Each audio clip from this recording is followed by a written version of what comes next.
Сәлеметсіздер ме, құрметті студенттер? Біздің бүгінгі қарастыратын екінші тақырып мемлекет және құқық теориясы пәні бойынша қоғам және мемлекет, қоғамның саяси жүйесіндегі мемлекет.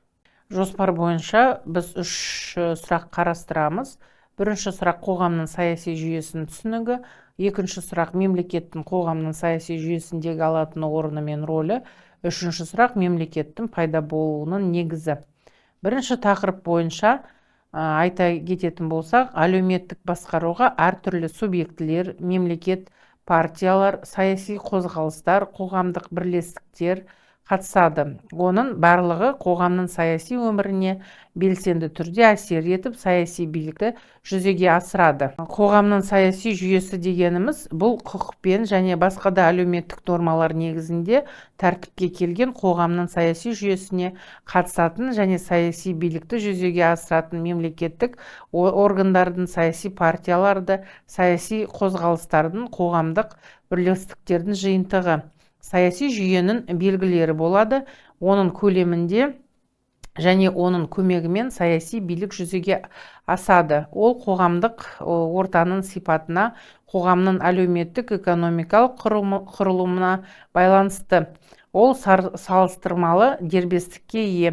Саяси жүйе ұғымы саяси процестер қалай реттеледі, саяси билік қалай қалыптасып, қызмет ететінін көрсетеді. Саяси жүйе ұғымы саяси процестер қалай реттеледі, саяси билік қалай қалыптасып, қызмет ететінін көрсетеді. Саяси жүйе бірнеше компоненттерден тұрады. Қоғамның саяси ұйымы, саяси сана, әлеуметтік саяси және құқықтық нормалар, саяси қатынас, саяси практика. Табиғатына байланысты саяси жүйенің түрлері бар: демократиялық, команданы әкімшілік, теократиялық, өтпелі. Қоғамның саяси жүйесінің функциялары бар. Қоғамның саяси жүйесінің мәні оның функциясы арқылы нақты көрінеді.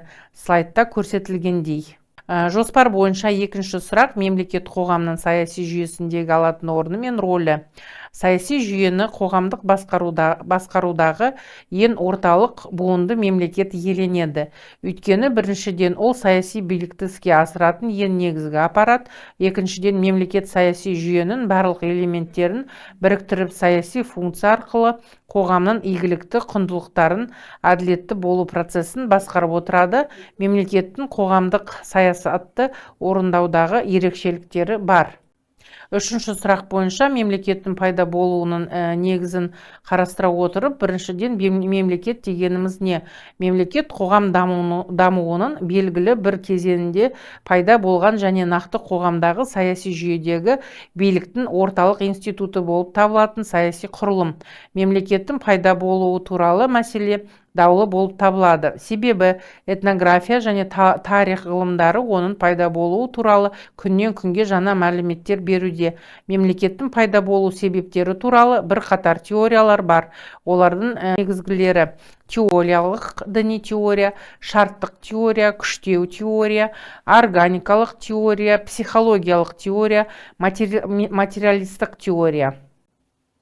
Мемлекет пайда болуының теологиялық теориясын қарастыра отыратын болсақ, мемлекет пайда болуының теологиялық теориясы көбінесе орта ғасырда дамыды. Оның негізін салаушы Фома Аквинский қазіргі кезде теологиялық теория ислам дінінің католик шіркеуінің өкілдері дамытуда. Маритен, Марсие және тағы басқалары. Мемлекет пайда болуының патриархалдық теориясы. Бұл теория өкілдерінің айтуы бойынша адамдар бір-бірімен қарым-қатынас жасауда ұмтылады, отбасын құруға тырысатын ұжымдық субъектілер. Адамдардың бірігуінен отбасы дамиды. Бұл отбасының көбеюі, дамуы соңында мемлекеттің пайда болуына әкеледі. Мемлекет пайда болуының шарттық теориясы.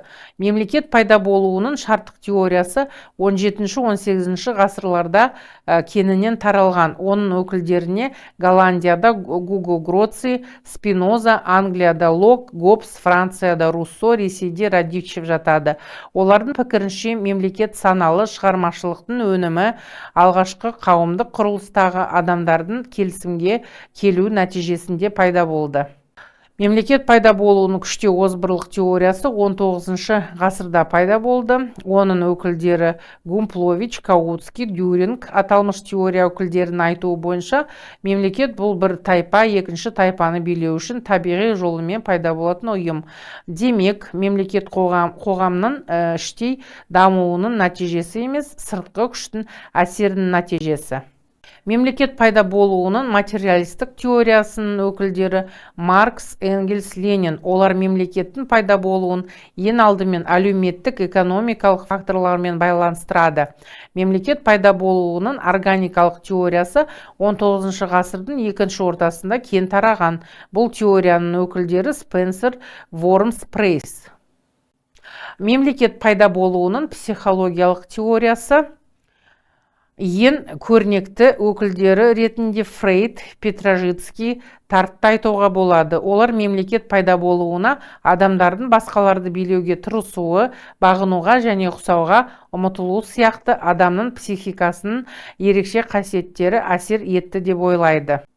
Слайдтың соңында осы тақырып бойынша өздеріңізді тексеру үшін сұрақтар және осы тақырыпты толық меңгеру үшін ұсынылған әдебиеттер тізімі берілген.